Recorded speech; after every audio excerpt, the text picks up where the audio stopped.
Tel Aviv was brought to a standstill as protesters blocked roads and highways, scenes like this repeated across Israel.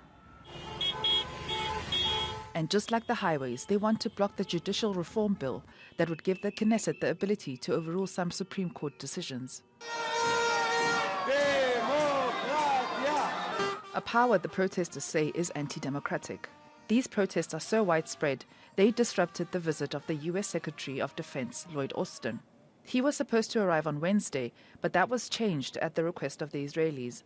Meetings like this would normally take place at the Ministry of Defense. Instead, the venue was Tel Aviv's main airport, and Prime Minister Benjamin Netanyahu and his team had to be brought in by helicopter.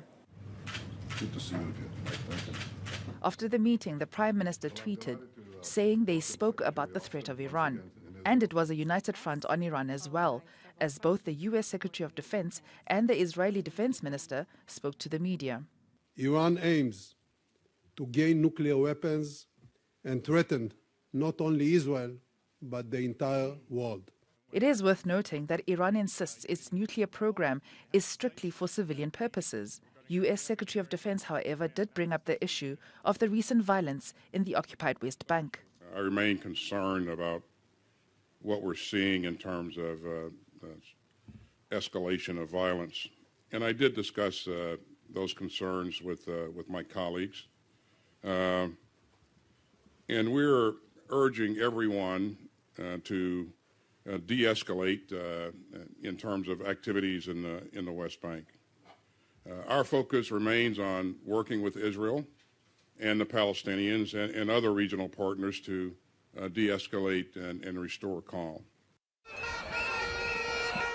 But despite that concern from the U.S., the near-nightly raids by the Israeli army continue in the occupied West Bank, as does the protest movement against the proposed judicial changes. The government calls the protesters anarchists and say they are anti-democratic. But each week, the protest movement gets bigger. It's been 10 weeks since they began, and the Prime Minister is under pressure to come up with a compromise. But despite the strong opposition, Netanyahu says the bill will become law. Mmalegabe, Motsepe, Al Jazeera.